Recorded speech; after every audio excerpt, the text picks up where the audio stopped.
అమ్మ కాకిని జింక ఎలా తప్పిస్తుందిగా? ఎలా అంటే కాకి జింకతోటి ఇలా చెప్తుంది, నువ్వు చనిపోయినట్టు కళ్ళు మూసుకొని బిగ తీసుకొని పడిపో, నేనొచ్చి నిన్ను పొడుస్తున్నట్టు యాక్షన్ చేస్తాను.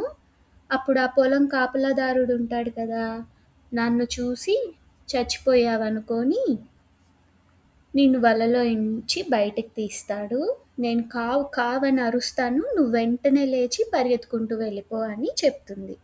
అలా జింకని కాపాడుతుంది. ఈ కథ అంతా ఎలుక కాకితోటి చెప్తుంది. ఈ కథలో లాగా జింకని నక్క మోసం చేసినట్టు నువ్వు నన్ను మోసం చేసి తినేస్తావేమో అని నాకు భయంగా ఉంది అంటుంది. కాకి అంటుంది, నేను నిన్ను చంపి తిని ఎన్ని రోజులు బతకగలను, నాకు నీతో ఫ్రెండ్షిప్పే కావాలి అంటుంది. దానికి ఎలుక హ్యాపీ అయ్యి వాళ్ళిద్దరూ బెస్ట్ ఫ్రెండ్స్ అయిపోతారు. అలా కొన్ని రోజులు అడవంతా తిరుగుతారు. కానీ కొన్ని రోజులకి కాకికి ఆమమేం దొరికేది కాదు. అప్పుడు ఎలుకతో అంటుంది, నేను వేరే అడవికి వెళ్తాను, అక్కడ తాబేలు నా ఫ్రెండ్ ఉన్నాడు, అక్కడ నాకు ఫుడ్ కూడా దొరుకుతుంది అని చెప్తుంది. ఎలుకొచ్చి నేను కూడా నీతోటి వస్తాను అంటుంది.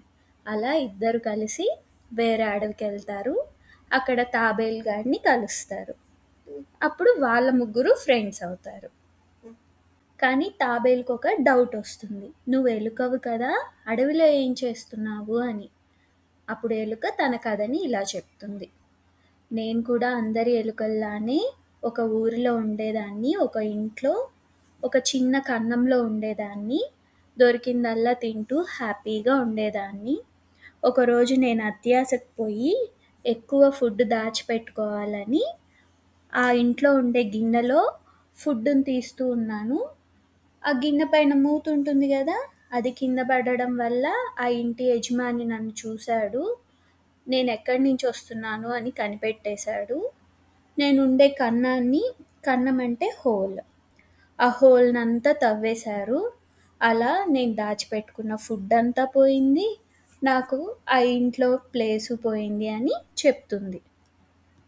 ఇంకా చేసేదేం లేక ఎవరిని ఇబ్బంది పెట్టకూడదు అని ఈ అడవికి వచ్చాను. ఆ అడవిలో నాకు కాకి ఫ్రెండ్ అయ్యాడు. ఇప్పుడు నువ్వు కూడా ఫ్రెండ్ అయ్యావని తాబేలుతో తన కథ అంతా చెప్తుంది.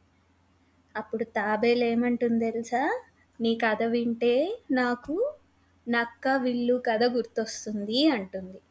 అప్పుడు ఎలుక ఏంటా కథ అని అడుగుతుంది. ఏంటా కదమ్మా? ఆ కథ తెలియాలంటే వచ్చే వారం వరకు వెయిట్ చేయాల్సిందే. మీకు కనుక ఈ కథ నచ్చినట్లయితే లైక్ చేయండి, షేర్ చేయండి, సబ్స్క్రైబ్ అవ్వడం మరకండి. ప్రేమతో మీ ఆశ. ఇంకా లేదా? Thank you.